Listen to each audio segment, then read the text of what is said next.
Sa ngalan ng Ama, at ng Anak, at ng Espiritu Santo. Amen. Ang pagpapala po ng ating Panginoong Jesucristo, ang pag-ibig ng Diyos Ama, at ang pakikipagkaisa ng Espiritu Santo, nawa po ay sumainyong lahat. At sumaiyo rin. Maminamahal ko mga kapatid, aminin po natin ang ating mga kasala at mga pagkukulang upang tayo po ay maging karapat-dapat na gumanap sa banal na pagdiriwang na ito. Inaamin ko Sa makapangyarihang Diyos at sa inyo mga kapatid, na lubha akong nagkasala sa isip, sa salita at sa gawa, at sa aking pagkukulang. Kaya isinasamo ko sa mahal na Birheng Maria, sa lahat ng mga anghel at mga banal, at sa inyo mga kapatid, na ako'y panalangin sa Panginoong ating Diyos. Kawan po tayo ng makapangyarihang Diyos, patawarin po tayo sa ating mga kasalanan, patubayan po tayo sa buhay na walang hanggan. Amen. Panginoon, kaawaan mo kami. Panginoon, kaawaan mo kami. Kristo, kaawaan mo kami. Kristo, kaawaan mo kami. Panginoon, kaawaan mo kami. Panginoon, kaawaan mo kami. Manalangin po tayo. Ama naming makapangyarihan sa pagsilang ng iyong nagkatawang taong anak, sinimulan mong pagningningin ang iyong pagliligtas.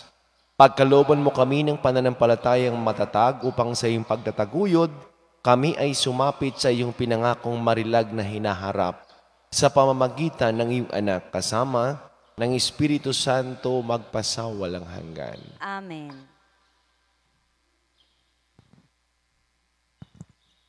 Pagbasa mula sa unang sulat ni Apostol San Pablo.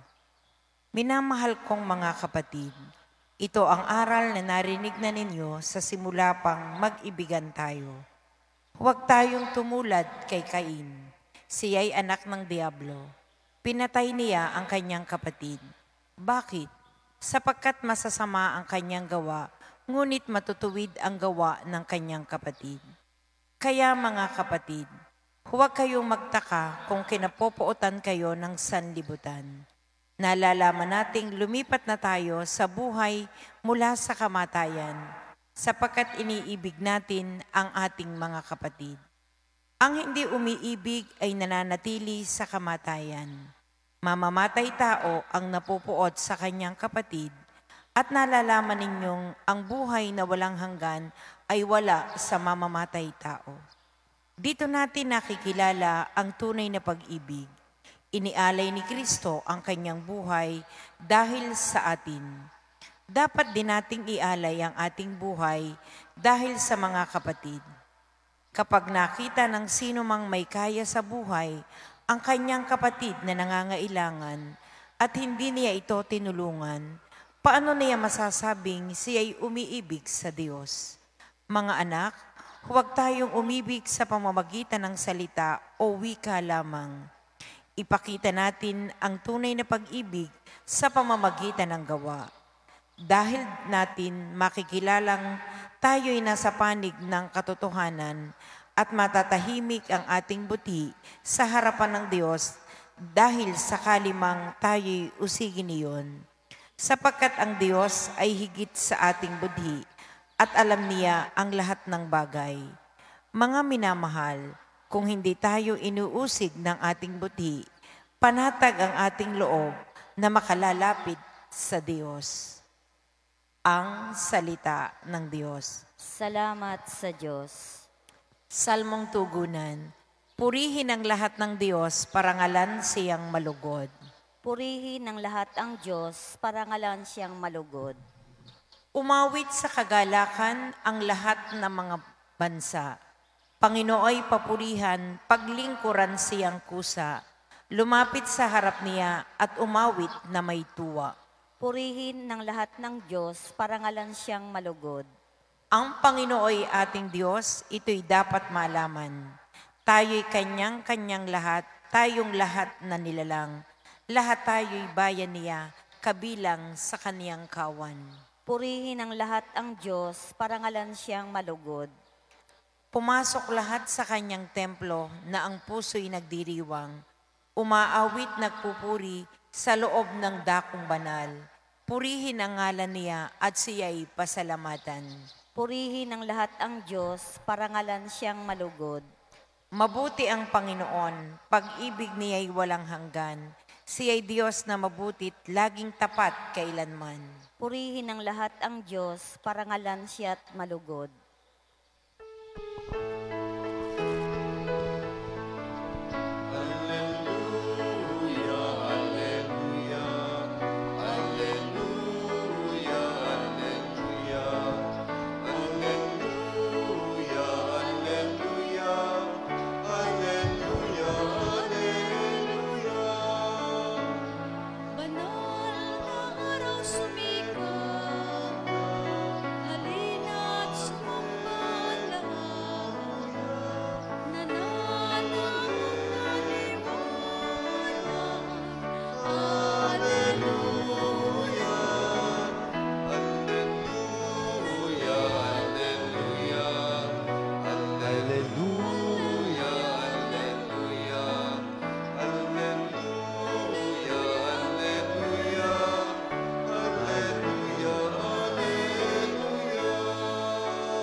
Sumaini po ang Panginoon. At sumaiyo Ang mabuting balita ng Panginoon ayon kay San Juan. Papuri sa iyo, Panginoon.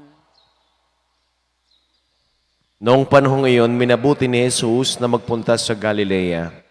Nakita niya si Felipe at sinabi rito, "Sumunod ka sa akin." Si Felipe ay taga Betsaida, tulad din na Andres at Pedro. Hinanap ni Felipe si Natanael at sinabi rito, "Natagpuan namin si Jesus na taga Nazaret, ang anak ni Jose." Siya ang tinutukoy ni Moises sa kanyang sinulat sa kautusan at gayon din ang mga propeta. "May magmumula bang mabuti sa Nazaret?" tanong ni Natanael. Sumagot si Felipe, "Halika at tingnan mo." Nang malapit na si Natanael ay sinabi ni Jesus, "Masdanin niyo ang isang tunay na Israelita. Siya'y hindi magdaraya." Tinanong siya ni Natanael, "Paano ninyo ako nakilala?" Sumagot si Jesus, "Bago ka pa tawagin ni Felipe, nakita na kita nang ikaw ay nasa ilalim ng puno ng igos." Rabay, kayo po ang anak ng Diyos, kayo ang hari ng Israel. Wika ni Natanael. Sinabi ni Jesus, "Nanampalataya ka ba dahil sinabi ko sa iyong nakita kita sa ilalim ng puno ng igos? Makakakita ka ng mga bagay na higit kaysa rito." At sinabi niya sa lahat, "Tandaan ninyo, makikita ninyong bukas ang langit at ang mga anghel ng Diyos ay manhik manaog sa kinaroroonan ng anak ng tao." Mga kapatid, ang mabuting balita ng ating kaligtasan. Pinupuri ka namin, Panginoong Hesukristo. Magandang umaga po sa ating lahat. Sa mga may birthday po ngayong araw na ito, happy birthday kay Father Ronnie Alconga. Happy birthday po. Sa mga nagdiriwang ka ng kanilang wedding anniversary ngayong araw na ito, congratulations po. Sa ating pong unang pagbasa, mula sa unang sulat ni Apostol San Juan, may paalala po sa atin, "Mga anak, huwag tayong umibig sa pamamagitan ng salita o wika lamang. Ipakita natin ang tunay na pag-ibig sa pamamagitan ng gawa." Meron hong mga tao na very expressive. Lagi nagsasabi ng mahal kita, I love you. At merong mga tao na gustong-gusto silang sinasabihan ng mga salitang ganito. Sasamahan kita, hindi kita pababayaan, gagawin ko ang lahat para sa iyo, mahal na mahal kita. Pero naman din mga tao na hindi expressive. Kahit hindi magsalita ng mahal kita, kahit hindi magsalitang aalagaan kita, kahit hindi magsalita na sasamahan kita, ay ipinapakita naman ho ito sa gawa. Kaya nga dito sa ating unang pagbasa, Madali naman ho ang magsabi. Pero hindi lang ho sa wika. Sabi sa unang pagbasa, kailangan din hong sasamahan natin ng gawa. At minsan, yan ang hindi pinagkakaunawaan ng mag-asawa. Marahil ang babae naghahanap ng sasabihan lagi siya ng mahal kita. Parang di ka na nagsasabi sa akin ng I love you Pero kung titingnan naman ang gawa ng iyong asawa, ay baka sobra-sobra pa yan. Baka higit pa yan. Bakit? Ikaw nang ipinagluluto. Ikaw nang sundot hatid. Yung pag-aalaga naman sa iyo, sa kanyang ginagawa. Hamak pa ba ito kung hindi naman siya expressive? At marami din naman ho ang nadadala sa mga matatamis na salita. Pero sa bandang huli, puro na nga lamang salita, hindi na ho siya gumagawa. Ganyan din ang nangyari sa ating Panginoon. Ano ang nangyari? Nung ang Diyos ay nangako, hindi lamang isang salita, inialay niya ang kanyang sarili sapagkat siya ay may gawa. Ang Diyos po natin ay hindi lang salita, siya din ho ay gawa. Kaya ngayon ay panahon pa ng Kapaskuhan, pagpapaalala sa atin na siya'y salita na nagkatawang tao.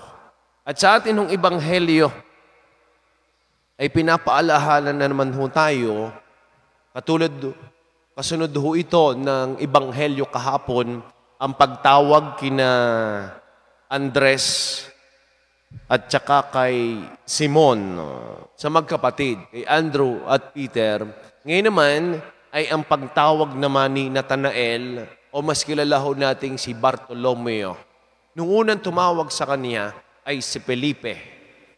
Si Felipe ang nag-akay kay Natanael upang sumunod kay Jesus. Ano magandang pagnilain ho natin sa ating Ebanghelyo? Ito yung tinatawag na calling, pagtawag. At sa bawat pagtawag, mayroon ho tayong tinatawag na discernment. Iba't iba ho tayo ng calling, pagtawag sa ating buhay. Meron ng single blessedness, meron pumapasok sa pagkapari, pagkamadre, at meron din naman hong pumapasok sa pag-aasawa. Maaring itanong ninyo, alin ba ang mas mabuti sa tatlong ito? Alin ba ang mas magaling? Lahat ho ay mabuti. Lahat ho ay magaling. Bakit? Sapagkat ito ho ay galing sa Diyos. Nandiyan ho si na sister. Marahil ang mga madre ay kakaunti. Marahil ang mga pari ay kakaunti. Kailangan ng recruitment. Pero sa pag-aasawa, hindi na ho siguro kailangan mag-recruit. Meron na ba nagsabi sa binata talaga, oy, mag-asawa ka at masarap ang buhay ng mag-asawa? Ay baka yung iba i-discourage pa Ay, huwag kang mag-aasawa at mahirap ang buhay. Teka muna ho. Kanya-kanya ho tayo ng pagtawag. Kanya-kanya ho tayo ng calling. At minsan, may nagtatanong din sa akin naman bilang pari. Tanong, Father, masarap ba maging pari? Hindi ba malungkot ang maging pari? Isa lang naman ho ang lagi kong sinasagot. Kung kayo ay nakakaranas ng kalungkutan, kami din. Kung kayo nakakaranas ng kaligayahan, kami rin. Kung kayo nakakaranas ng pagkabigo, kami rin. Kung kayo nakakaranas ng tagumpay, kami rin. Ibig sabihin, iba lang ho tayo ng pamamaraan kung paano natin isinasabuhay ang calling na ating tinanggap sa ating buhay. Pero mahalaga ho nito, tayo ho'y tumugon. At iisa ang ating pupuntahan. Kung ang pag-aasawa ang magpapalapit sa iyo sa Diyos, mag-asawa ka. Kung pagiging binata at dalaga ang magpapalapit sa iyo sa Diyos, huwag kang mag-asawa. At kung sa pagkaparit, pagiging madre, iyan ang magpapalapit sa iyo sa Diyos, sige, gawin mo.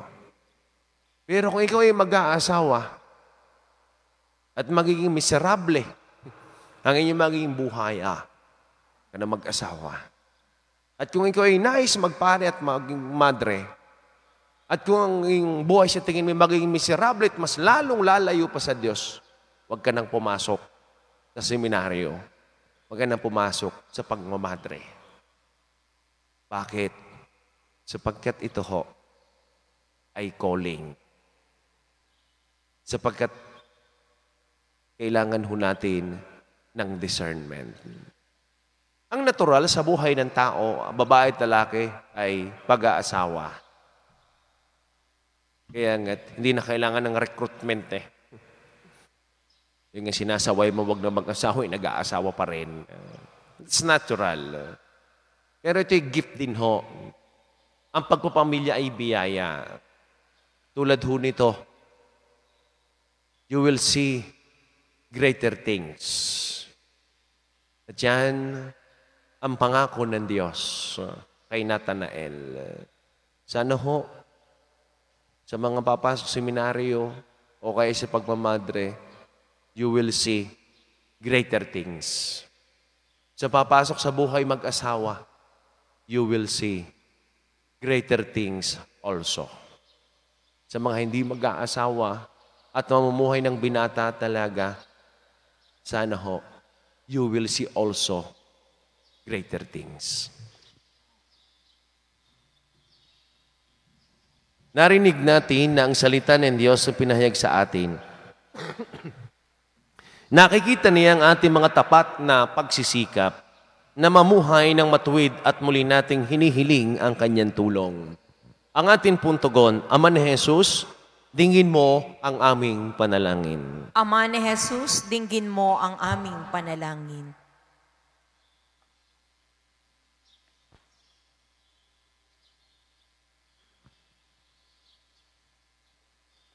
Ang simbahan, naway walang takot na magpatuloy sa pangangaral sa mga tao upang magsisi sa kasalanan at manampalataya sa mabuting balita.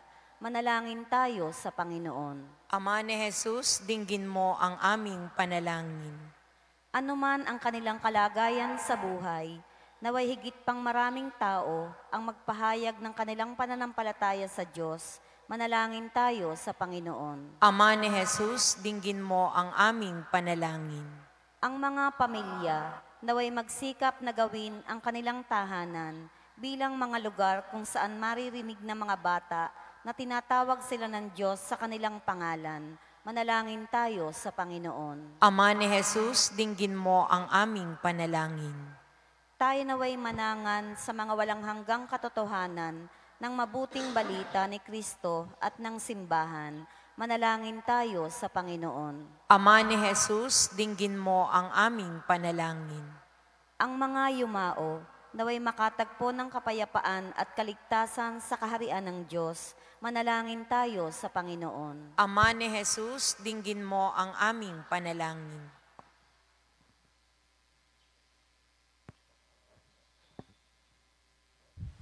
Ama, dinggin mo po ang mga panalangin ng iyong bayan.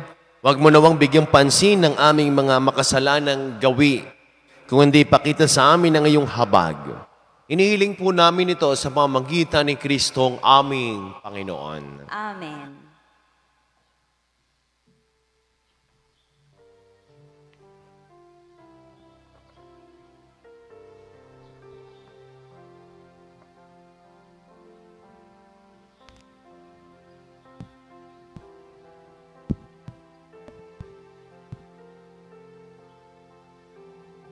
Purpurian sa matangkang salitaan mula sa lupa't panagpanapan.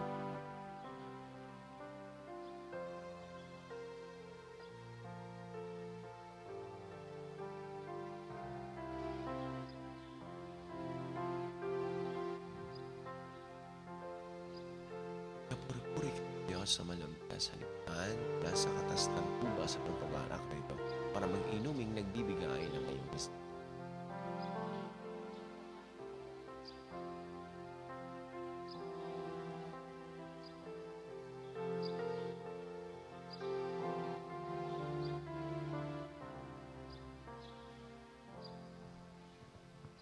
Manalangin po kayo mga kapatid upang ating paghahain ay kalugdan ng Diyos sa mga makapangyarihan. Tanggapin nawa ng Panginoon itong paghahain sa iyong mga kamay, sa kapurihan niya at karangalan sa ating kapakinabangan at sa buong sambayan niyang banal. Ama naming lumikha, tanggapin mo ang mga alay upang maganap ang pagpapalitan ng iyong kaloob at ng aming handog. Sa aming paghahain na iyon na ring ibinigay, para kami maging marapat na iyong paunlakan sa pamamagitan ni Jesucristo, kasama ng Espiritu Santo, magpasawalang hanggan. Amen. Sumayin niyo po ang Panginoon. Sumaiyo. Itaas po sa Diyos ang inyong mga puso at diwa. Itinaas na namin sa Panginoon. Pasalamatan po natin ang ating Panginoon Diyos. Marapat na siya ay pasalamatan. Ama naming makapangyarihan, tunay ngang marapat na ikaw ay aming pasalamatan sa pamagitan ni Jesucristo na aming Panginoon. Ang anak mong di na iba sa amin ay siyang pumawi sa dilim. Kaya nga ikaw ang aming nababanaagan. Ang anak mong di na iba sa iyo ay siyang isang salita mo. Sa katauhan ng iyong sarili aming nakikita. Sa pamagitan ng iyong pag-ibig ay kahali-halina kahit ikaw ay lingid sa aming mata. Kaya, kaysa ng mga anghel na nagsisiawit ng papuri sa walang humpay sa kalangitan, kami po ay nagbubunyi sa iyong kadakilaan. Santo, Santo, Santong Panginoong Diyos ng mga hukbo, napupuno ang langit at lupa ng kadakilaan mo. O sana sa kaitaasan, pinagpala ang naparito sa ngalan ng Panginoon. O sana sa kaitaasan.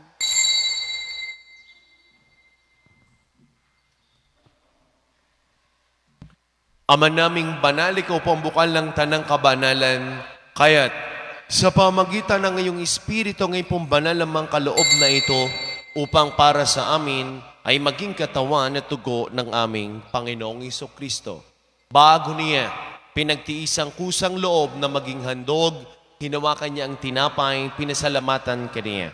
Pinaghati-hati niya iyon, iniabot sa kanyang mga alagad at sinabi, tanggapin ninyong lahat ito at kanin ito ang aking katawan na ihahandog para sa inyo.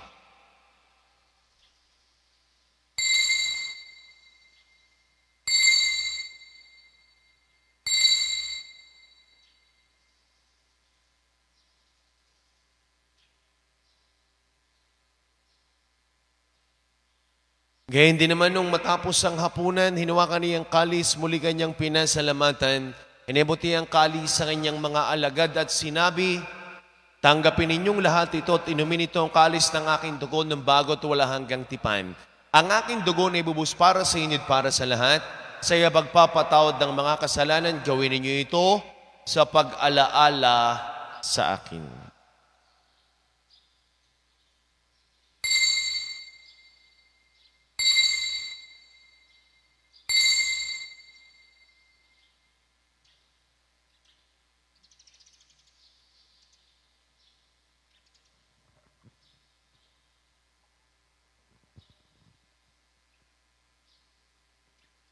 Ang misteryo ng ating pananampalataya. Si Kristo'y namatay, si Kristo'y nabuhay, si Kristo'y babalik sa wakas ng panahon. Ama, ginagawa po namin ngayon ang pag-alaala sa pagkamatay at muling pagkabuhay ng iyong anak. Kaya't nialay namin sa iyo ang tinapay na nagbibigay buhay at ang kalis na nagkakaloob ng kaligtasan. Kami po ay nagpapasalamat dahil kami ay yung minarapat at tumayo sa harap mo para maglingkod sa iyo. Sinasamo po namin kami magkakasalo-salo sa katawan at tugon ni Kristo, mabuklod sa pagkakaisa sa pamagitan ng Espiritu Santo. Ama, lingapin mo yung simbahang laganap sa buong daigdig, puspusin mo kami sa iyong pag-ibig, kay San Francisco na aming Santo Papa at ni Gilbert na aming Arsobispo at ang lahat ng mga kaparian. Alalahanin mo rin po ang mga kapatid naming nahimlay na. Nang may pag-asang sila'y muling mabubuhay, gayon din ang lahat ng mga pumanaw. Kawaan mo po sila patuloyin sa iyong kaliwanagan.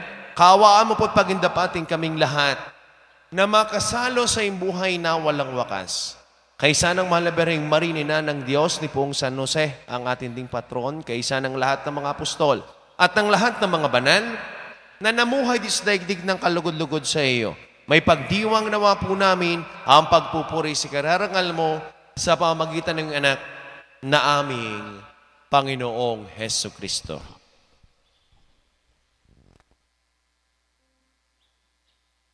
Sa pamamagitan ni Kristo, kasama niya at sa Kaniya, ang lahat ng parangal at papuri sa ito sa mga pangyarihan, kasama ng Espiritu Santo, magpasawalang hanggan.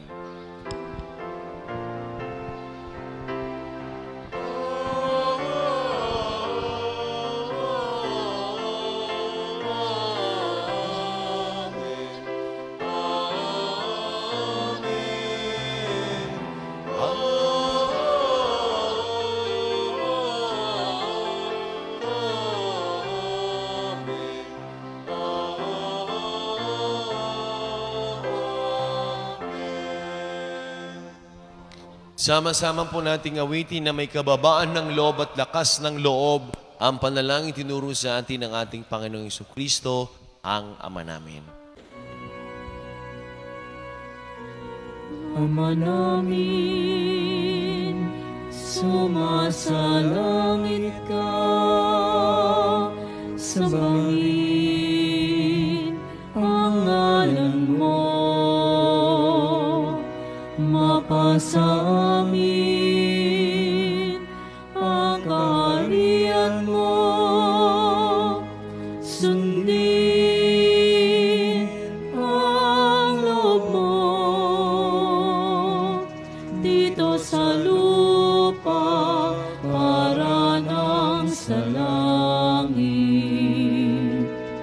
Bigyan mo kami ngayon ang aming kakanin sa araw-araw,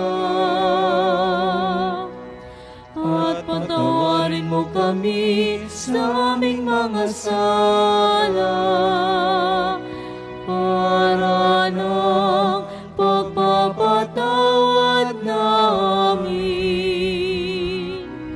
sa nagkakasala sa amin, at huwag mo kaming ipahintulot sa tukso, at iadya mo kami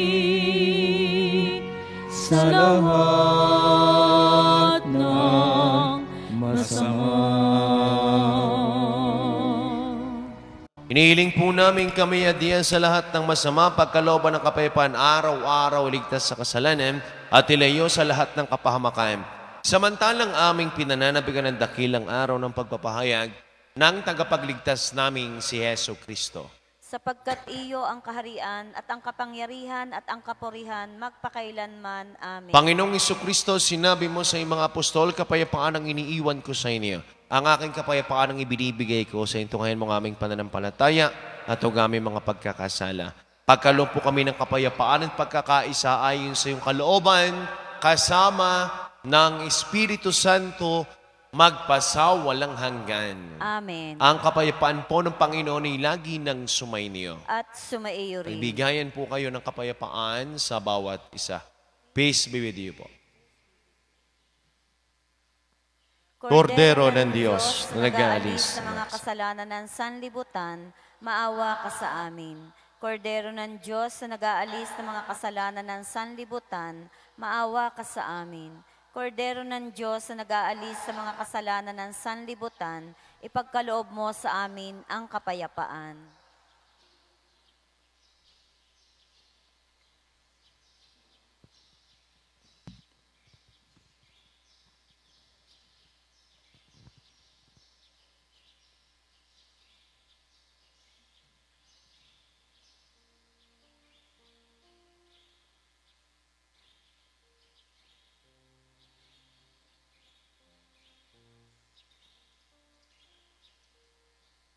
Mga kapatid, ito ang kordero ng Diyos, siya nag-aalis sa mga kasalanan sa libutan. Pahal po tayong lahat ng mga inanan sa kanyang banal na piging.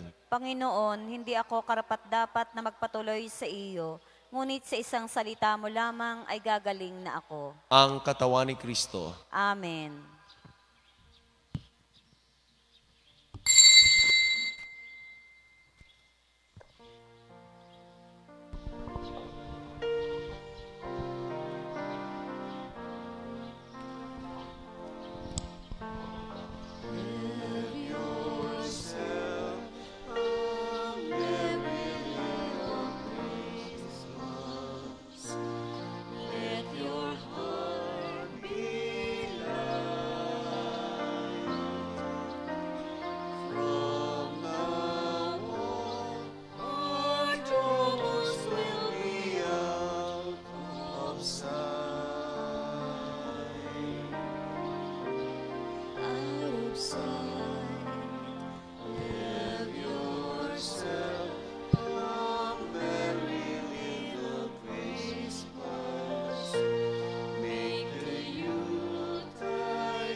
Manalangin po tayo. Ama naming mapagmahal, kaming iyong pinapagsalo sa banal na pakinabang, ay patatagin mong ganap sa aming pamuhay araw-araw sa pamamagitan ni Jesucristo kasama ng Espiritu Santo magpasawalang hanggan. Amen. Magsiluhod po ang lahat.